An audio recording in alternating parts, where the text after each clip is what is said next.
July 7th, 2006. Dear Diary, I don't think I'll ever forget tonight for as long as I live. A few hours ago, I was just a normal girl, worrying about school, my family, and whether Lewis was ever going to stop embarrassing himself around me, and now, somehow, I'm sitting here trying to process the fact that Emma, Rikki, and I became mermaids. Real mermaids. It all started on Mako Island. We got stranded there after Zane screwed me over. Rikki, the new girl in school, came to help me after she manipulated his boat. Zane Bennett's a pig. Anything I can do to get under his skin can't be a bad thing, can it? Cool. Thanks, Rikki. You know my name. Yeah, well, I've seen you around school since you arrived. We also picked up Emma from the sideway and rode around the canals and ocean. Hey Emma! Wanna ride? Are you licensed? Are you my mother? When suddenly our fuel went out, the three of us became stranded on Mako Island without realizing that our lives were about to change forever. Funny, at the time I thought that would be the worst thing to happen to me that day. Emma was trying to organize everything. Rikki kept pretending she wasn't scared, and I was completely panicking. Then we found that cave beneath the island, the moon pool. I can still see it when I close my eyes, the water glowing under the full moon.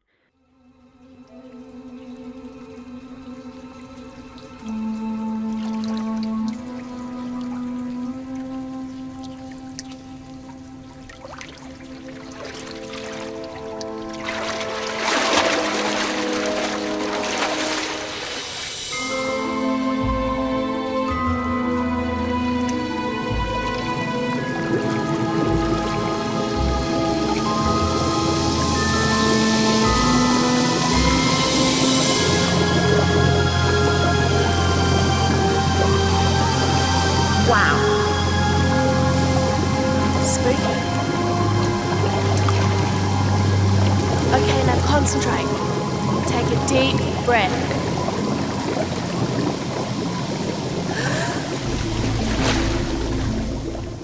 That strange feeling like the island itself was alive.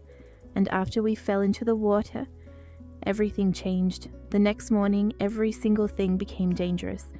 Rain, baths, drinks, spilling, even washing my hands. The first time I transformed, I was taking my favorite baths. One second I had legs and the next, a tail. Emma tried to stay logical about everything, but even she was terrified. Rikki acted like she could handle it, but I knew she was scared too. Then the powers started. Emma froze an entire glass of water without even touching it. Rikki cooked Coke soup, and me, water started moving whenever my emotions got out of control. I accidentally flooded the kitchen when Kim annoyed me. Honestly, maybe that part wasn't completely accidental. Lewis started noticing things almost immediately. He kept showing up everywhere at exactly the wrong moment, asking too many questions like, always. Eventually, we had no choice but to tell him the truth. I remember being terrified he'd think we were monsters. Instead, he just wanted to help us. And somehow, Lewis became the only person we could really rely on. There were so many close calls after that. Emma almost exposed herself at the swimming carnival. Rikki kept using her powers whenever she got angry. I accidentally transformed at SeaWorld and nearly gave myself a heart attack. And the full moons only made everything worse. Nobody could have prepared us for that. During the full moon, it felt like the ocean was inside our heads, like the moon itself was controlling us. I remember one night standing in the middle of the water, completely unable to think straight, while music played in my head that nobody else could hear. Sometimes our powers felt magical, other times they felt dangerous. Then there was Zane Bennett. At first he was just arrogant and annoying and constantly trying to prove mermaids existed.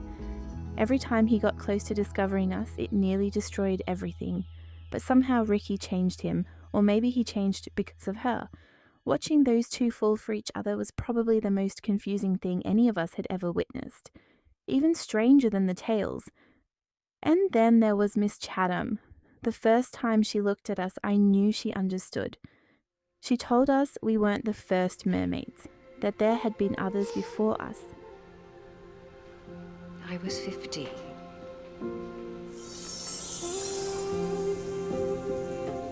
Julia, Gracie, and I,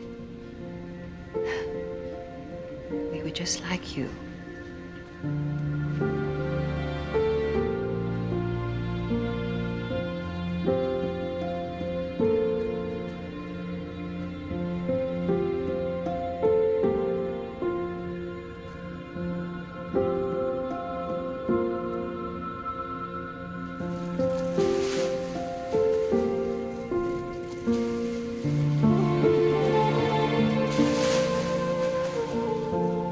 It was exciting.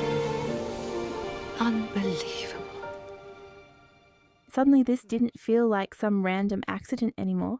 It felt bigger than us, like we had become part of a story that started long before we were born. I think that's when I truly realized our lives would never go back to normal. Not after Mako, not after the moon pool, not after everything we'd seen. There were moments I hated it, moments I wished I could just be ordinary again. But there were also moments where I never felt more alive, swimming through the ocean at night with Emma and Rikki beside me. It felt like freedom, like the sea itself accepted us. By the end of the year, everything almost fell apart. Dr. Denman came terrifyingly close to exposing us. For the first time, I really thought the world was going to find out what we were. I remember thinking that if that happened, our lives would be over forever, but somehow we survived it. We protected our secret. And somehow, through all the fear and chaos and mistakes, we became a family. I used to think the magic part of our story was becoming mermaids, but now I think the real magic was finding people who stayed beside you while your entire world changed. And somehow, 20 years later, they still are. Lewis still looks at me the same way he did back then, even after all these years. Somewhere between all the chaos, experiments, rescues, and terrible plans, we fell in love. We got married years later, and now we have 2 daughters. One is 7 and still believes every dolphin she sees is secretly trying to communicate with her. The other just turned 12. And a few weeks ago, she transformed for the first time. I saw the same confusion in her eyes that I saw in my own reflection 20 years ago. Suddenly she stopped touching water, stopped helping with dishes, avoided swimming completely. She didn't understand what was happening to her because I never told my daughters the truth about me. I wanted them to have normal lives for as long as possible, but magic always finds its way back. Lewis says their powers stay dormant because they're hybrids, human and mermaid. Personally, I think Mako never really lets anyone go. Emma says I worry too much. She still says that, even after travelling halfway around the world and discovering another moon pool herself. Somewhere during those travels, she made a decision none of us expected. She gave up her powers. I think part of Emma always wanted peace more than magic. Now she's married to Byron and runs an international swimming foundation, helping young athletes across the world. Sometimes when we video call, I still see flashes of the girl who used to panic anytime someone splashed water near her at school. Rikki somehow became even more Rikki with age. She built an entire business empire doing exactly what she wanted, exactly when she wanted. She spent years in that impossible storm with Zane, loving him, leaving him, finding him again, losing him again. Eventually, life carried them in different directions. Now she's married to a woman who challenges her enough to keep her interested, which honestly might be the most impressive thing anyone's ever accomplished. Bella went back to Ireland with Will for a while. He became obsessed with finding out how she became a mermaid. One night, he secretly tried to enter the cave during high tide because he wanted to become a merman himself. Instead, he nearly drowned. Bella saved him, but things between them were never the same after that. Eventually, they separated. Will lives in Cape Town, now running a diving school, and Bella became exactly what she was always meant to be, a singer. She tours the world now, performing for thousands of people every night. Every day is something different, but I try to work it out.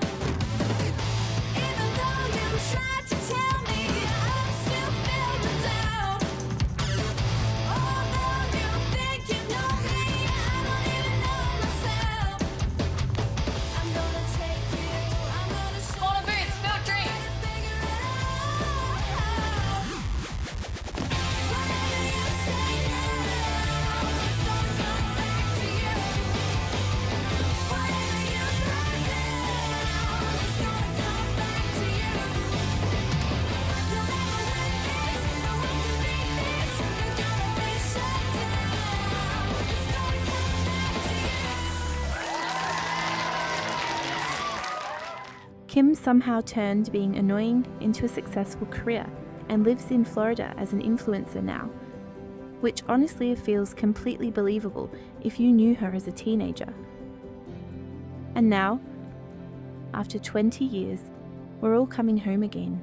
Miss Chatham passed away this morning, the woman who first told us we weren't alone, the woman who protected our secret before we even understood it ourselves. Her funeral is bringing all of us back together for the first time in years, back to Marco Island, back to the place where everything began. And now my daughter is beginning the same journey we started all those years ago. Sometimes I wonder if this was always meant to happen. Maybe the ocean remembers us. Maybe Marco remembers all of us. Or maybe some magic never truly disappears. Maybe it just waits for the next generation. Lover, my best friend, all I can give you, my heart is true. All we are feeling, all that we needed, hold me forever, soon we'll be.